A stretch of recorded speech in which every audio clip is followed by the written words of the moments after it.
Στο σημερινό μάθημα θα λύσουμε το πρώτο ερώτημα του τρίτου θέματος. Δίνεται η συνάρτηση F του Χ ίσον Χ τρίτης μείον 6 Χ τετράγωνο και α Χ μείον 7, όπου α πραγματικός αριθμός, για την οποία ισχύει 2 επί επίστομος του Χ και ευτόνος του Χ για 15 ίσον 3 Χ τετράγωνο για κάθε Χ ενάρι. Το πρώτο ερώτημα μου λέει να δείξουμε ότι ο α είναι 9. Η συνάρτηση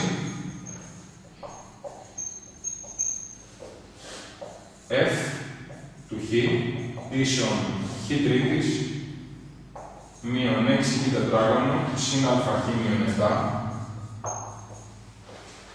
είναι 2 φορές παραλογίσιμη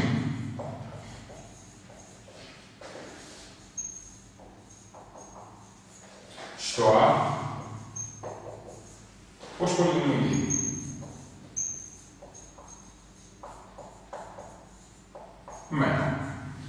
Ο σκοπός μας είναι να δούμε την πρώτη και τη δεύτερη παράγωγο της συνάρτησης, έτσι ώστε να την αντικαταστήσουμε στη δοσμένη σχέση να βρούμε το α.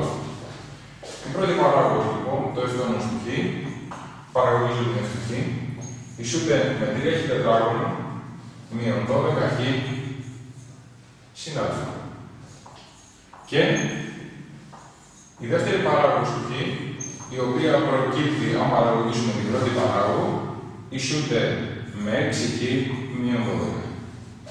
Αυτές ισχύουν για τα Χ ενάρι. Εφόσον βρήκαμε την πρώτη και δεύτερη παράγωγο, τότε η δοσμένη σχέση γίνεται. Κάνω την κατάσταση εδώ πέρα.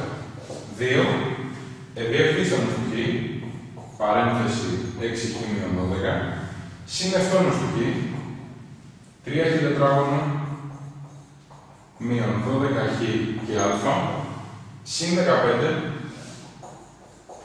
ισούται με 3 Χ τετράγωνο.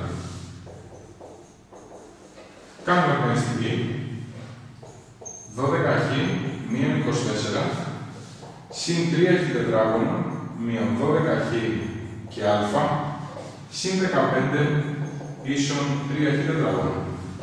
Παρατηρούμε σε αυτή τη σχέση ότι το 3 Χ τετράγωνο απλοποιείται με το 3 Χ τετράγωνο, καθώς και το 12 Χ με το μείον 12 Χ. Ισοδυνάμως λοιπόν, έχω στο πρώτο μέλος α, στο δεύτερο μέλος 24 μείον 15. Άρα το α είναι 9. Πράγματι, δείξαμε το πρώτο ερώτημα.